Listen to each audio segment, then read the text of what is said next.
Hey, welcome to Life After Nursing School.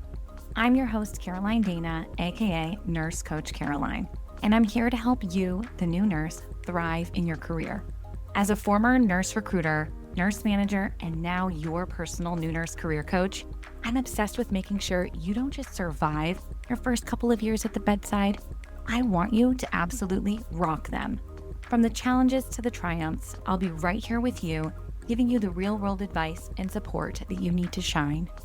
Whether you're in nursing school getting ready for life after, or you're already out there in nurse life feeling overwhelmed or even questioning your confidence, I've got your back. I'll be sharing tips, tricks, resources, and strategies that are just for you.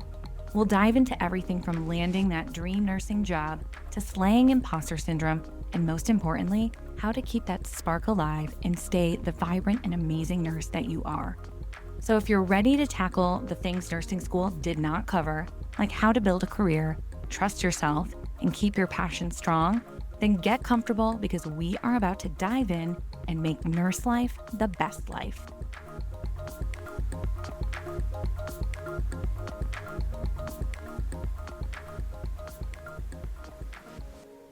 Welcome back to the Life After Nursing School podcast. I'm your host, Caroline Danna, and today I'm joined by someone whose work truly speaks to the heart of every nurse navigating burnout and rediscovering joy in this profession. And her name is Kelly Dubowski. I first came across Kelly on TikTok about 6 months ago, and her post stopped me mid-scroll. Her reflections on burnout, nervous system healing, and self-compassion felt so real and relatable that I instantly became a loyal follower. Kelly is a holistic nurse coach and founder of Hope with Kelly and Nurturing the Nurse, a wellness practice devoted to helping nurses and caregivers move through burnout and restore balance in mind, body, and spirit. After experiencing the toll of burnout firsthand, she transitioned from traditional bedside nursing into holistic nurse coaching, where she now blends science, mindfulness, and nervous system regulation to support sustainable healing. In today's episode, we talk about what it really means to heal from burnout, from regulating your nervous system to setting boundaries that allow you to rediscover joy both in and beyond your work as a nurse. We also explore what it's like to start your first nursing job while relocating across the country, how unprocessed trauma can show up during nursing school and beyond, and how to identify which self-care practices truly serve you. Kelly shares her incredible journey from Boston to San Diego, the pivotal moment that led her into addiction nursing, and how her experiences shaped the powerful coaching practice she leads today. I literally had chills during our conversation as she opened up about her life after nursing school story, and I know you will too. So whether you're a nursing student feeling overwhelmed or a seasoned nurse craving balance, this episode will leave you with practical steps to reconnect with yourself, your purpose, and your peace. Grab a coffee, take a deep breath, and let's dive into the heart-centered conversation with Kelly Dubowski. I'm so thrilled to welcome Kelly Dubowski to the Life After Nursing School show today. Welcome, Kelly. Thank you so much for having me. I'm so excited to be here. Yes, this is going to be so exciting. So I absolutely love to dive right in with my guests. And I want to know like your nursing story. I want to know what kind of drew you into nursing, what your journey looked like even in nursing school, and also what your life has looked like after nursing school. Do you mind sharing? I have a pretty interesting story. I didn't grow up in a family. I know I've worked with a lot of nurses like, oh, my mom was a nurse, my aunt was a nurse. It's like a lineage of nurses. I didn't have any nurses in my family. So it's quite interesting. When people ask me like, how did I decide I wanted to become a nurse? I really look back now reflecting. I'm 29 and almost 10 years into being a nurse, and I'm like, wow, like I look back and I'm like, I think it started way before I even like chose to be a nurse, because I grew up in a family or a situation that wasn't the most supportive. If anybody's listening that can resonate, when you look back at your childhood, you're like, oh my gosh, that wasn't the safest environment for me. And I adapted a lot of my nursing role or skills of caretaking at a young age. It was very natural. I was like, oh, I want to help people. I needed to rely on myself. I knew I needed to find a job with stability and flexibility where I could kind of go wherever. So that's what I did. I decided I'm doing it, but I want to talk really quickly because my senior year of high school, we had a special program where I could actually shadow a nurse. So that's what I did before I even applying to nursing school is I spent 12 hours with a nurse a couple times a week, and we would actually just be on the unit and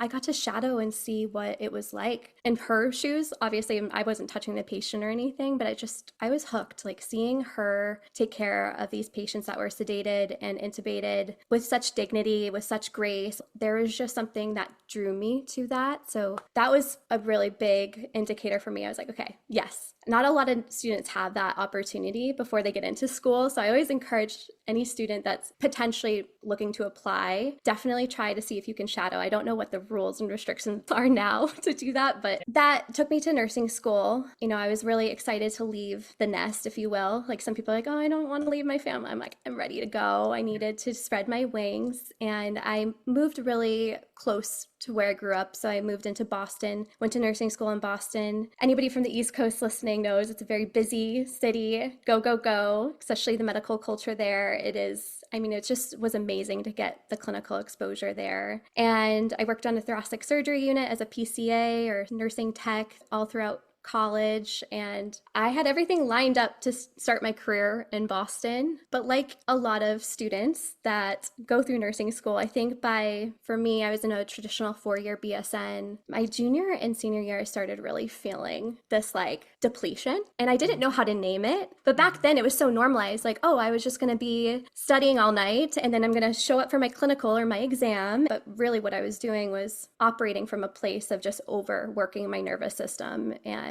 yeah, I had this feeling senior year hit and it was time to apply for my boards. And I was like, what do I want to do? Because I have this job offer at Mass General, one of the most amazing hospitals in Boston. And I have a full body, absolute like chills going through my body. Like, I do not want to take it. I was like, why? That doesn't make sense to my mind because this is what I worked for. And so I had this moment of time in my nursing school journey where I was like, I could really make a radical change here. And it doesn't make sense, but my body is somehow just like whispering, like, you need to do this. And so I did. I took my nursing boards for the state of California. I wanted to go west. When I thought about starting my nursing career, I was like, okay, if I know it's going to be hectic, as I've heard from a lot of my preceptors and just in my clinical experiences, like I would like to at least change my environment. And winters were really hard on me in the East Coast. I just was like, let's go to California. Let's change up the vibes, which came with its own slew of like transitions. Like trying to do a big environment shift when you're moving and starting your career is quite insane, but there was just this part of me that just said go. And so I get on the plane and ship my car. I didn't have a job moving out here, so I've literally just had enough money saved to make it a few months, and just kind of this dream, like the airplane doors shut and I was like, okay, this is it. And my philosophy for anyone listening behind this decision was like, okay, you can always come back. You can't always go. And I now know what that means, especially like as you start getting into your adulthood and you have more responsibilities. It's not the most easiest thing that when you're 22 years old, you can just get on a plane. And I saved enough money where I was like, okay, I felt comfortable to just do that. But you also have to kind of bring fear with you because that fear is not going to be gone when you get on that plane. It's going to be sitting right next to you. And so that was really my reality. I was sitting down and of course I booked like the cheapest flight to get out San Diego. So I stopped, I think, in Baltimore. And this guy who was sitting next to me, we didn't have anybody in the middle seat. So it was just him and I was on the window seat. He probably saw me. I was probably sweating because reality sinks in really quick when you get on that plane. When you're making a big move, it's just, yeah. So he was like, oh, like, where are you going? And I'm like, usually I'm pretty protective. I'm not going to talk to random strangers of details. But I don't know. It's something I just felt like I just blurted out. It's like, well, I'm moving to San Diego. I don't have a job and we'll see. I got a Craigslist apartment. We'll see if that works out. I was going through all the things that were panning out in my head, obviously all the anxiety and fear. And he was like, hold on, like you're moving across the country. I felt like he was like an angel that dropped in to my path that day. He was like so empowering. He's like, that is the most courageous, brave, and also amazing choice for you. And it was almost like I needed to hear that in that moment. But then we started talking more, and he's like, I'm actually like 8 years sober today. I got my treatment in San Diego, and I actually am really connected to a lot of the treatment centers in San Diego. Have you ever considered addiction nursing? And at that point, like, again, I was an open book for any job. I thought I saw myself doing ICU nursing, ER, like, because I was really on a thoracic surgery floor. That was all I knew. And to be honest, when he said that, I had this like knee-jerk reaction because unfortunately I had an early experience. My dad went to rehab my senior year of high school. So I was there from the family side, and it definitely like stung a little bit because I was like, oh, I don't know if I want to go back there, right? But it was almost like, I don't know, something, again, I had this whisper inside of me like, okay, just take the number, call the number when you get land. Like, I have nothing to lose and everything to gain. And I called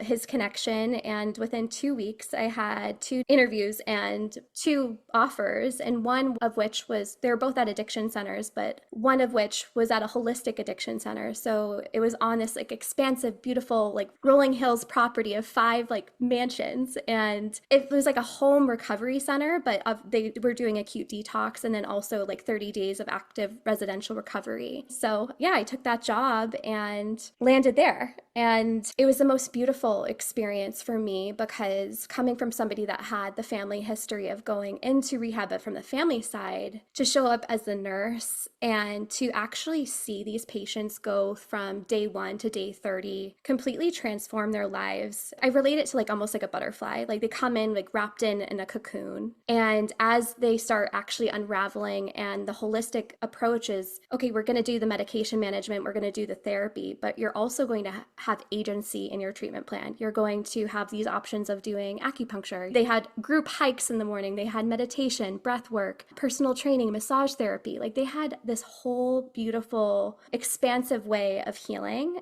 and creating a healing environment, but also involving the patient with choice. And I was just like in awe. I would see these patients come back from their activities and see the mood shifts. I felt like I was like getting healing just from watching their healing. And then I was like, wait a second, I feel like that was information for me to start actually diving in. Because again, I came from a situation where that wasn't modeled to me at home or in Boston too. It's like you're in and out, like the patient treatment plan, like everything's about efficiency. It's like presence, slowing down, being with the patient. And so it was just, that wasn't my experience on the thoracic surgery floor. It was quick and easy. But like many nurses, after 2 years of my new grad role, I like to say on that plane with me, I brought a lot of my burnout tendencies from nursing school with me. I think you get the excitement of moving to a new place where it's like, or starting that new job. And then I think like there's that sweet spot of 6 months. I don't know if you can resonate, like 6 months, 8 months in, where you're like, hold the phone. I don't know what's happening. I'm not feeling well. I'm not sleeping, or like I'm just fatigued. And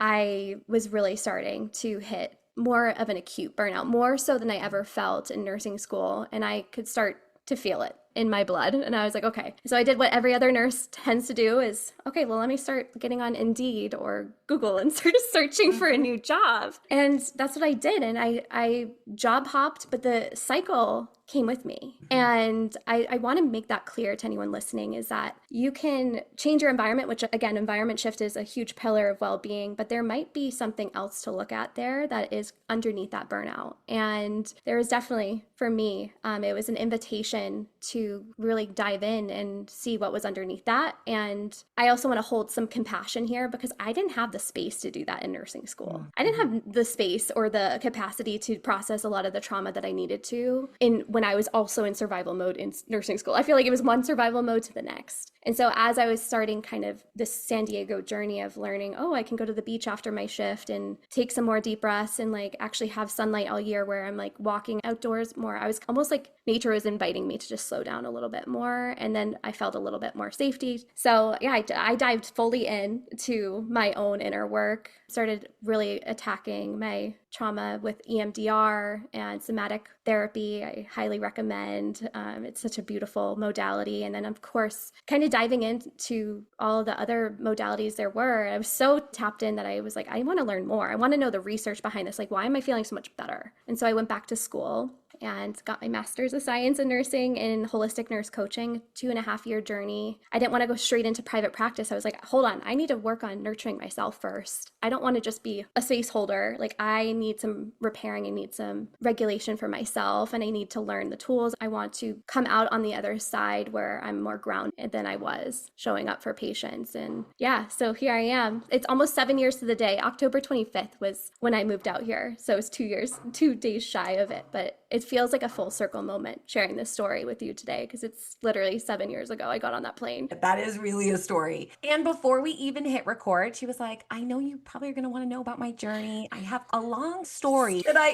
You want me to share it all? And I'm like, yes, girl, I want all of it. And you did not disappoint. That is Yeah. an incredible story. So many things that I want to talk about. It feels like you're clearly are very independent because you are willing to move your whole life to California Yes. and take a new job at the same time, do all this newness at once. So I commend you on that. I don't think many people would have the courage. And I am Yeah. all about like divine timing and signs from the universe. So that man sitting Yeah. next to you, absolutely, I feel like was an angel. Yep. And the Yeah. fact that you can remember what he said to you and he is this Yeah. pivotal person in your story, that's so beautiful. It's funny how life works, how like you ended up Yeah. in this place that maybe you needed to be in order to heal the things you had previously gone through, right? Totally. I love that you didn't start in a traditional space for new grads, right? Like most new Yes. grads, are in some type of inpatient setting, or at least that's their goal to be in. But Yeah. instead, it sounded like you were in such a beautiful place with different sides of medicine that we don't even get to see. That's so cool. Yeah. A major thing I want to talk about that you really are one of the first to bring up, probably the first to bring up on my show, aside from me, is that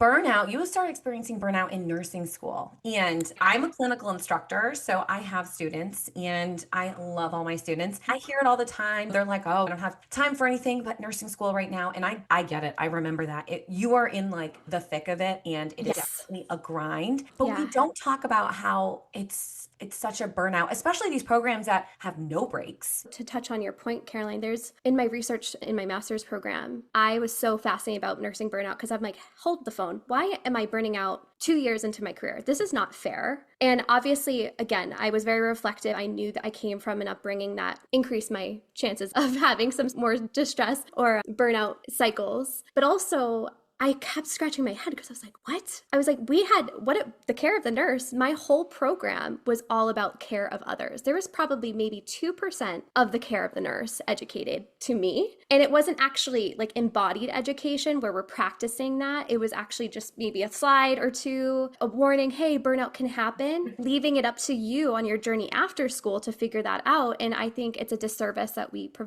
don't provide that for nurses. And nurses are spending a lot of money to go through these programs and they end up with nursing school trauma. And I just want to put that out there. It's really intense. And I looked everywhere. It wasn't just me. All my classmates were feeling it too. And I was like, but you don't want to go against the grain. You don't want to speak up when you're paying so much money. You want to be able to kind of say yes. So I feel like we're conditioned a little bit earlier to just go against our voice of advocacy, even though that's a big part of nursing. It takes a lot to advocate as a student. Hey, I'm not getting my needs met in this program. And back to the research, there's so much literature that supports how many nursing students have high ACEs scores, adverse childhood experiences, and it's very correlated to stress, mental health concerns, burnout, and the fact that we are not addressing that because we know students are showing up where they're coming from unsupported backgrounds. It's just a big issue that I'm trying to advocate right now for, because it's just, we need more support, because I was one of those students. Okay, wait, I am learning a lot right now. You said high ACEs score. Yeah. Can you explain that a little bit more? Yeah, so it's when we're looking at childhood trauma or just any type of trauma that somebody might be carrying, it's really important to think about looking back in the past of what has gone on in the whole adult and childhood lifespan. And there's, again, I'm not a licensed therapist or anything, so I can't speak on actually diagnosing and everything from the score, but it's really interesting to do some looking up. You can just look it up in Google ACEs score and take it yourself if you're curious about it. And basically, the higher the score, whether that's from cumulative trauma that has happened over time, maybe it's a big T trauma that happened to you, it doesn't matter when, usually, and sometimes we don't even remember the trauma that happens because that's what part of a trauma response too. The higher the score, the more at risk we are for having more dysregulation, showing up to programs where we're feeling more stressed or looking around like, why are my classmates just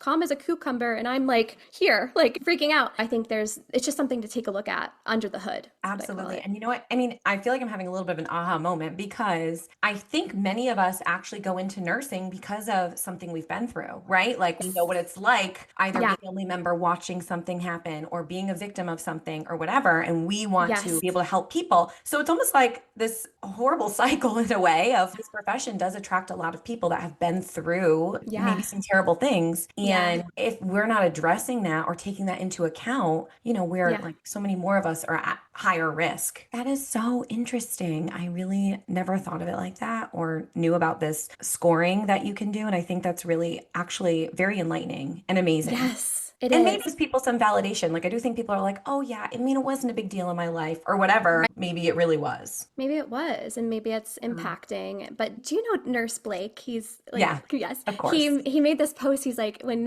entering nursing school is actually a trauma response. And I was like, but it actually, the amount of, if you go to the post and actually read the comments, it's like, Yeah. it's actually eye-opening. And you're right. There is a lot of that supports that. But it's also a beautiful gift too. That's how we're so able to, like, I think of my trauma. I think it, I'm like, wow, I am the way that I am because of what I went through. And I also I can be that container. But that also means that I can have blurred lines of being able Hmm. to not, for me, I was over giving and under receiving my own care. And that was my Yes. issue. Is like could be the best nurse, but I would come home and I was exhausted. I was not feeling like myself. I felt like the lights were on, but no one was home type of Yeah. energy. Oh my gosh, that is literally so, so powerful. I also think the profession seems to attract like empaths too. So it's like Yes. just Yep. naturally someone that like takes on other people's Takes on. energy or stress or pain. Mm-hmm. And like you said, if you almost don't have those clear boundaries or know Mm-hmm. where you're actually taking on too much, I mean, it takes a long time to learn that stuff. Oh, 100%. I'm Oh, like, it's easy. something to be educating on because it's like, I'm doing it through my own self-discovery, but it's like a lot of Yes. nurses aren't conscious to that because it's never been put in front of them. Mhm. And yeah, I think what Yeah. you and I are creating conversation around, I hope more nurses talk about it because it's important. Yes, definitely. And as we dive into burnout, Hmm. I definitely want to talk a little bit more about it, but I want to take a moment to share some powerful messages that you've actually posted on social media. And Aw. before we hit record, I was telling Kelly how I love her TikTok account, which is at Nurturing the Nurse. And there's just things she puts on there that I'm like, oh, that's like said so well. And like I resonate with that message. It's not just your Hmm. typical burnout message. So I just want to read a couple here. Okay, so the first one is that I love. This first one I think might be my favorite. You can't to-do list your way out of nursing burnout. It's not another thing to fix. It's an invitation to slow down, feel, and listen to what your body's been trying to say all along. And it's Mm. why is that so hard? Why is it so hard to listen to your body? Like I ignore my body so much, and I feel Oh, like for sure. we live in such a distracting world. We We have a do. to-do list. We have this narrative we believe that we have to go. But I Yeah. feel like that one resonated with me a lot. But wait, before we get into more, let me read the other two. Yes. Love these Yes. as well. Yeah. Okay, the next one is for nurses. Rest isn't something you can plan or think your way into. It's something your body and mind have to actually feel. And then the last one is nursing asks everything from your body,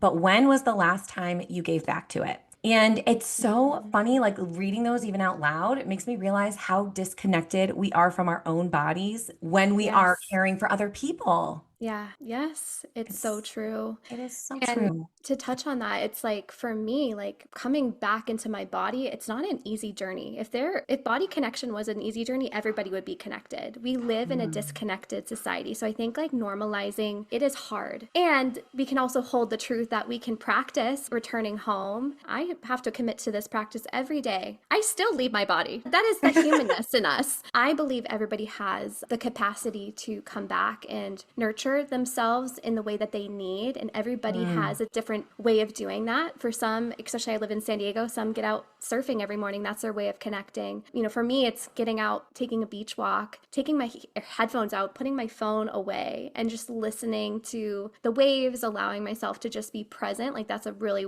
great way for me. Movement is a good modality. Some is meditation, some is cooking. It's like there's no right way, there's only your way. And I think sometimes we can overcomplicate coming coming back in. And also social media, it's like, it's just a Mm, numbing agent, right? We just scroll, and then we're looking at and peering in. We're never meant to consume so much content. So it's so yeah. important to think about that as well. Yeah, definitely agree with you. Okay, I want to know, what do you consider are some early signs of burnout or stress, especially, maybe for new grads or nursing students or anyone just getting into the career. I have had my own experience with burnout, and Yeah. it was very much like your journey of job. Sort of every 2 years, I was changing jobs. It felt like Yes. every time I change a job, this one will be different. This is where I'm headed. This is the goal. I will be here and I'll thrive and I'll love it. It Yeah. would be the same cycle at the same point in time where I'd be like, isn't it for me? And I would Yeah. find myself really burnt out. And I wish I realized leaving and going to another job isn't going to fix it. You actually just, Yes. that burnout will follow you and you need to Yes. actually address it. So, what are some early signs so people don't start Yeah. going to Indeed like you did and looking for a new job and jumping like I did? Yeah, totally. It's your story is so consistent with so many other nurses I've talked to, and I want to hold space of compassion. It's okay that you don't know. We were not provided the tools, and we still aren't provided. It's 2025 heading to 2026, and there is still not an emphasis on this. So I want to normalize not knowing and also opening up the being curious of getting to know what the signs and symptoms are for you. They present differently for everyone, but the most common I would say is, I could go on a tangent with this one, is the shift work, right? 12 hours is not natural. And it's especially for females and their hormones, doing 312s on and having limited sleep, especially if you're coming home and also tending to kids or having a partnership or whatever you're doing, it's a lot. And the running on lack of sleep is a huge thing. But I will just start with like sleep. One of the major concerns that I see a lot is maybe you do have a full night of sleep, but you wake up and you're just completely not rested. You feel just fatigued, groggy, just slow moving, not able to just like really have that energy. Thinking about waking up and you don't charge your phone and maybe you're starting off at 15%. That is the idea, is if I was a phone battery right now, where am I at? And ask yourself that question in the morning, and then ask yourself, what do I need to charge? Because there are going to be those human nights where we don't get enough sleep, and maybe we do have to go to work. But maybe if there's like, starting to keep track of what it is that fills you up, so maybe you can incorporate that into your morning rituals or routines to start adding a couple percentages on there before showing up. But when you have consistent negative or even negative percents, I would say that was how I was feeling. I was like, I'm not even charged and I don't even know where the charger is. That's a big red flag. But if you are starting to notice that you're like trending anywhere from 40 to 30% or below for consecutive weeks at a time without being able to restore, and even using your tools and you're not able to restore, that is a big sign for me for burnout, that you're heading that way. Irritability, emotional numbness, detaching, those are huge signs. Here I am, I graduated nursing school, I'm showing up to my job and I'm just feeling like I just can't feel, like I'm numb. It's not normal what we deal with as nurses, especially in acute care. When you're seeing high stress, high acuity, traumatic situations day in and day out, it creates a havoc for our nervous system. And if we don't have space to down regulate that, or maybe we're going through our own personal turmoil in our personal life and you have that perfect storm, which again, I think you and I could resonate.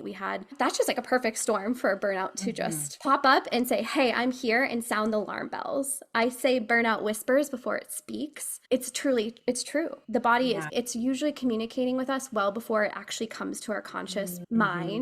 Being hypervigilant, not being able to slow down, always having to have a to-do list, not being able to pause and take a break in between your to-do lists. A lot of nurses come off their shifts, they're cleaning, they're doing all the things. And again, like some in moderation, that's great. But I think if you're not able to come down and actually allow yourself to receive body-filled rest, it gets Yeah. really tricky. So those are some of the big ones. Yeah, that makes sense. Do you think it's helpful for like people to record how they're feeling in the morning, like to notice Yes. trends or anything like that? Okay. I think so. Grab a journal, get a Yeah. brand new journal and make it your self-care journal. Don't have anything to do.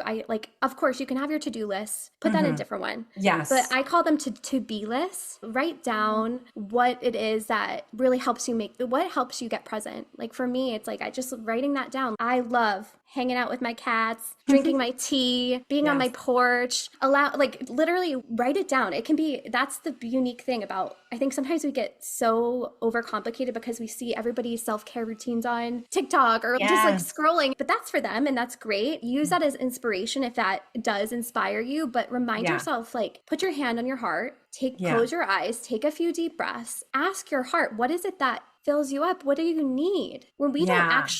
When we're getting so much stimulation from a phone, that's not what your heart is. I mean, maybe you get some inspiration there. It's truly redirecting your energy to self and reminding the self and self-care. And go from there, writing the lists of and try them, practice them. It doesn't have to Yeah. be like a whole like order step. Again, it's like getting to make self-care your playground. You get to explore and Yeah. play. How do you figure out like what actually recharges you? Is it just paying attention to energy? I know for me, Yes. if I get outside, I usually go for a run outside or do anything outside.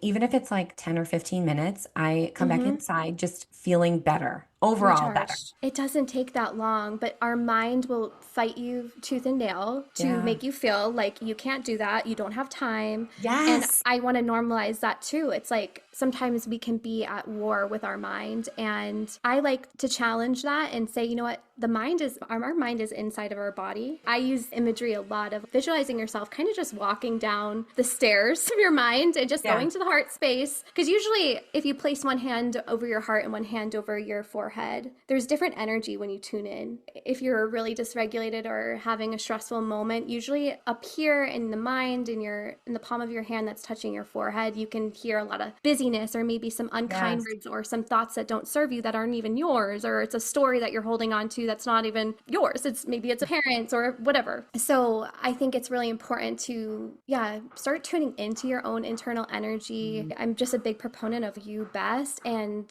we're the first person that we wake up with. We're the last person that we go to sleep, even though we might be in connection with our family, children, all the things. Like, we have to create a home here. That's how Yeah. we thrive, is creating a home inside our body. So noticing, it's okay to be at war with our mind, but noticing when that's overstepping and how do we get back in the body. And a lot of, like you said, getting out, moving, exercising, doing things with your hands, tactile, or maybe it's more deep rest, restorative yoga, yin yoga, calling a friend, connection, finding Yes. community. There's so many things I could list off. Oh, I'm sure. And I think you're right. You have to be the one to figure that out. It's funny because, like you said, on social media, people doing all different things, and you might try them, and some of them are really hard to stick. To quiet my mind, when you said you take your earbuds out and go for a walk, I'm like, but then what? I am someone that I'll put our movie night in my house with my kids. We'll put on a Yep. movie. I'm also reading a book. Like I'm doing like two or three things at the same time. I do feel like there is something to be said about like leaning into just being super present. And I find meditation really challenging. But Yep. honestly, even when I do try 5 minutes of a meditation, I do feel better. Yep. But to Yep. me, I would rather go have a root canal because I'm just like, oh, that sounds so uncomfortable. So it is Yeah. interesting. I don't know, like really figuring out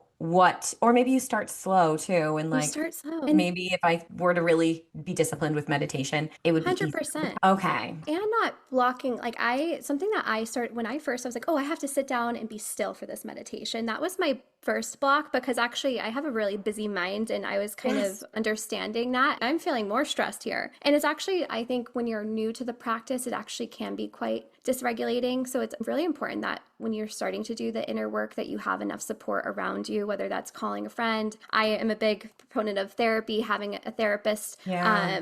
to help process some of the things, because Yeah. the mind will have natural chatter as you're starting to Mm. connect. So sometimes it's not safe to slow down, and that's something that we need. That's a big thing to invite curiosity around, is how can we Mm. really bring a safer connection, and often that is found with a professional support or support of others. Coming back to your point of meditation, I am the same way, I find, but there's things called moving meditation, walking meditation, cooking meditation. Like, it doesn't have to be Oh. sitting down on a yoga mat. It can Okay. be, it's the That art for, resonates more with me because I yes. know if I actually can move my body Hmm. while taking in information, I'm much more engaged. And recording this Hmm. podcast and all my podcasts, I do it standing because like I have to be like moving. Yeah. I am super engaged and I Yep. find I just can get into a flow state better. Yes. Where just sitting still for me is so challenging. Yeah, it's important to work with what your needs are. And it's if you Yes. find your flow state moving, there is no rule. It's important to understand that the wellness culture pushes a lot of these narratives that it has to be one way. And I don't think that's true wellness. I think wellness is flexibility, it's expansiveness, it's what regulates you. Everybody's nervous Yeah. system is different. I am the same way. Moving is what regulates me. Some people, moving is too much. It's Yeah. understanding and getting in tune, which again, I'm Mm. still on my journey of understanding. It's going to be a lifelong journey for me of understanding my nervous system. You have to shift and be flexible with what season of Yeah. life you're in. Can you talk a little bit about nervous system? Will you like give a little spiel about that? I call the nervous system really like your body's compass for Okay. safety and connection. We all have one. It's just that, unfortunately, depending on our life experiences, we might absorb a lot in our environment growing up, right? We don't have a say. We're not coming out of the womb and like talking and saying what our needs are. We're communicating them through our bodies and all the things. And so it's important to recognize that it's there within us. Sometimes we can feel so disconnected from it. And then we're like Mm. blaming ourselves or bringing shame when really it's just, our body is just putting up a little alarm. Hey, pay attention to me. Just like a baby, it's like they cry. I think of even as an adult me, it's like, okay, what do you need? And Yeah. redirecting your energy. And like I shared with nursing, it's very interesting to think about because like I said, you're coming on, you almost have to like, when you clock in for a shift, you have to kind of put on an energetic armor because you Mm. know your nervous system is primed and ready that you are going to go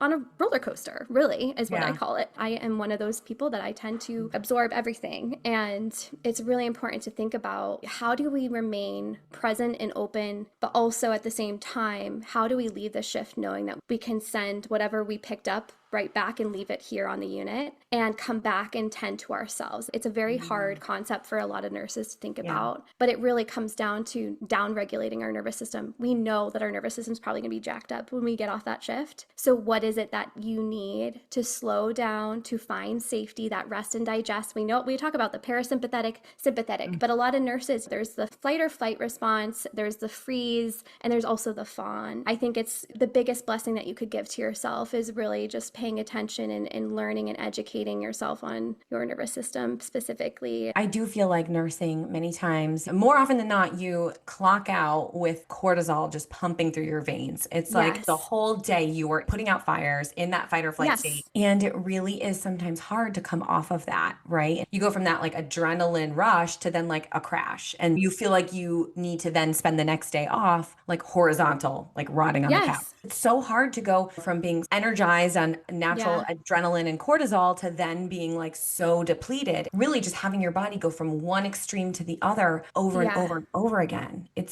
can be really exhausting if this isn't something that we are taking into consideration and trying to mitigate on our own. And when we do take it, like this is what I always encourage, especially new grad nurses or nursing students, is sometimes we think, oh, our self care is only before and it's only for after a shift or before the school Mm. exam or whatever it is, fill in the Yes. blank. No, we can practice self care right here and right now. And that's why I said, like, creating tools, you can have a bottomless pit of tools that you bring with you to your job. When we know when we're Yeah. starting to get activated. Obviously, when you are in a code, that is not a time to go run out the meditation, whatever. You know what I'm saying? But like at the Yeah. same time, you might know yourself that you need to go to the break room and Mm. ground yourself and take some deep breaths, allow yourself to have an emotion, let it flow out of you on your shift. You don't always have to wait. I think the more that we normalize regulating during our shift, the Yeah. more our culture is going to start changing as well. I think for so long, our nursing culture really doesn't applaud nurses that are showing their feelings or regulating in real time. And we actually honor nurses abandoning themselves to work these 12-hour shifts. And we have upper management on your back of your ear, making sure that everything is good. You don't have your water bottle next to your computer. I wanted to put that in there is that remind yourself that self-care can happen on the clock as well. Deep breaths Mm. go a long way. Sometimes I just love placing my hand over, there's a lot of research, placing one hand over the heart, allowing yourself to bring some somatic somatic connection to the heart space. Allow yourself to take a few deep breaths. That can be super grounding on the fly. You can do that while you're charting. Like, it doesn't have to be black or white. It can be really I fluid. love that. And I think if you just take a few of those little moments, I imagine they really do Mhm. add up. At least when you're clocking out, you're not as exhausted or whatever, as depleted as if you would be if you didn't take those little moments. I really like that because Yes, nursing, I tell people this all the time, nursing is a marathon. It's not a it sprint. Like is. our career, most of us are probably going to work 20, 30, 40 Yes. at the bedside or in some fashion. And caring Yep. for other people can really take a toll on you. So you It have to can. learn these little tools to help you in your day-to-day shift so that you can have a long-lasting career. I think Yeah. most of us go into this profession thinking we're going to Yeah. be working in this capacity for a very long time. So we put in Yeah. the time and the energy and the money and the stress of getting our degree. Hmm. It really stinks to find yourself at a crossroad a year or two in being like, It does. how am I going to do this? How am I going to keep going? It does. Yeah. And you're right. I'm a living testimony that you can find your way back. I Again, love I'm that. honest. I've been on a journey of self discovery, allowing myself to come into discovering what regulation looks like for me. And Yeah. now I've done the deep dive here. I support, that's what I do for a living now, is supporting nurses with connecting to their center and creating tools and strategies to support themselves. But I think it's important to just remind yourself, like you said, this is a journey. It's a marathon, not a Yeah. sprint. I relate to burnout as seasons. Just like winter, you might have literally no growth on the trees and it's dormant and no Yeah. one's home. Like you might be in a burnout season like where literally nothing feels like that. And that's why I actually recommend to clients to take up gardening and planting Ah, seeds. And that's the way that I view healing, is yeah. that when you plant a seed in the soil, the growth is not always visible. When you start your process of wanting to maybe slow down your nervous system or come into Yeah. contact or connection with yourself in a deeper way than you have, at first it's not going to be always visible to you. And Hmm. that's okay. But that doesn't mean that even though you show up and you keep watering and you stay consistent, you put the right environment, the sun, the water, Yeah. it's just amazing to see. I feel like nature models for us all the time on how growth Yeah. happens. It's on your own time.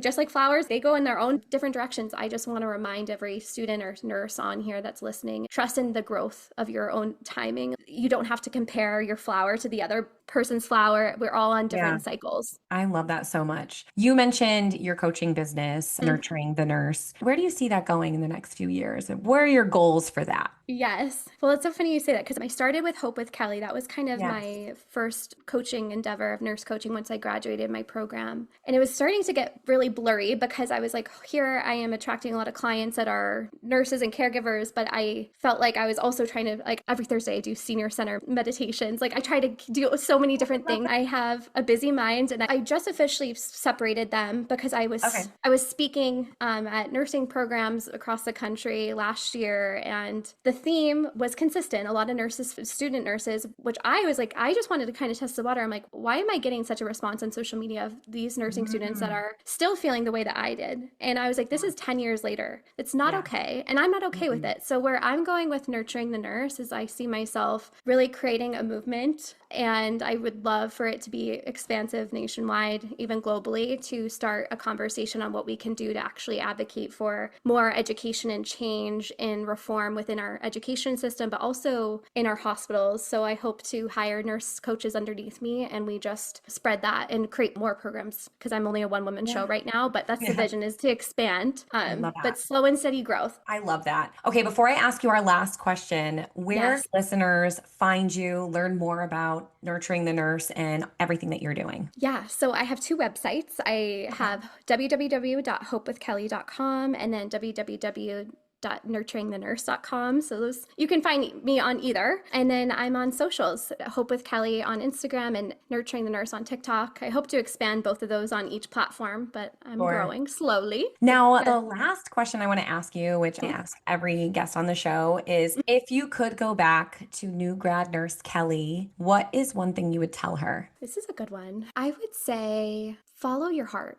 Your heart is there for a reason. whatever has landed in your heart is supposed to be there. So if you have a dream of yours that's like that itch that I had, I think I want to go west. If I didn't listen to that, I don't know where I would be. And I think about that's the beauty about this life is you never know what's on the other side if you don't try. And you're going to have fear, the mind take over, and that's fine. Let it. It's going to be there. Like I was strapped in the plane with the fear. But when you follow your heart, you literally will never be steered in the wrong direction, and you'd be quite surprised on what's on the other side. To finish up the story of you'll never believe it, but I met my now partner a couple weeks in later. And right before I had left from Boston to San Diego, my grandparents had passed, but I was really close to them. And I was like, please watch over me. I just told them I'm leaving, I'm fleeing the nest. And I ended up meeting my now partner. I've been with him ever since. And we met on 11/11, which was my grandma's birthday. Oh, and it's just like crazy. Yes. wow. So no, that's again, it's correlated to the heart space. It's like you just have to listen and be brave. Oh man, Kelly, your story is so amazing. I feel like this conversation has been incredible. And I think we will all walk away reminded of the importance of slowing down, checking in with ourselves, and honoring what our bodies and minds are really trying to tell us. Kelly, thank you so much for sharing your insight and your expertise. You're doing such meaningful work for our nursing community, and I can't wait to see how you continue to impact everyone we work with. Thank you so much for being a guest today on the Life After Nursing School podcast. Thank you so much, Caroline. Well, that's it for today's episode of Life After Nursing School. I hope you feel more confident and ready to tackle the challenges that come with starting your nursing career. Remember, the first year or two might not be easy, but with the right mindset, you can overcome anything. If you found value in today's episode, I'd love for you to hit that subscribe button so you never miss a future episode. Also, please consider leaving a review on your favorite podcast platform. It helps so much in reaching other new nurses like you. Thanks for listening, and remember, you've got this. Take care and see you next time.